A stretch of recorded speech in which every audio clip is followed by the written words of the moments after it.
Muajt e shenjtë e thot Zoti në Kur'an, "Fala tadhlimu fihinna anfusakum", mos bëni padrejtësi.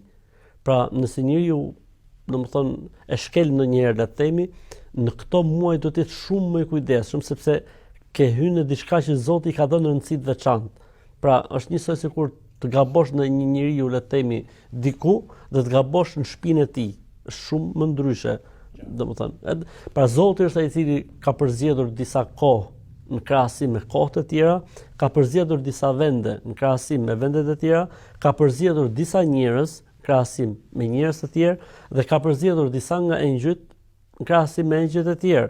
Allahu yakhluqu ma yasha'u wa yakhtar. Zoti është ai i cili krijon çfarë të dojë dhe përzgjedh nga krijimi i tij çfarë të dojë. Pra është Zoti i cili bën zgjedhjen e gjërave dhe i jep vlerësimin.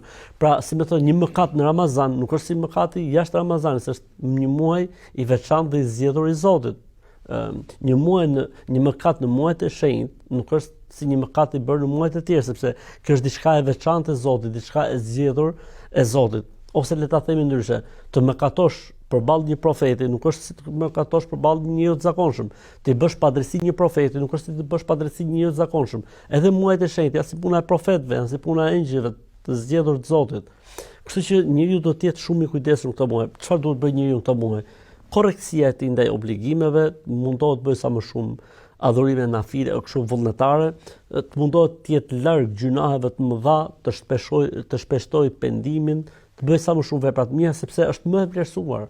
Pra është diçka e shenjtë e Zotit. Përderisa Zoti e ka shejtëruar, do të thotë se çdo gjë në të e mirë ka vlerësim tjetër dhe çdo gjë e gabuar në të ka peshë tjetër, nuk është si kohët e tjera. Për këtë arsye, i Madhi Zot mbasi tha, ndër këto 4 janë të shenjtë, prandaj mos bëni në to padrejtësi.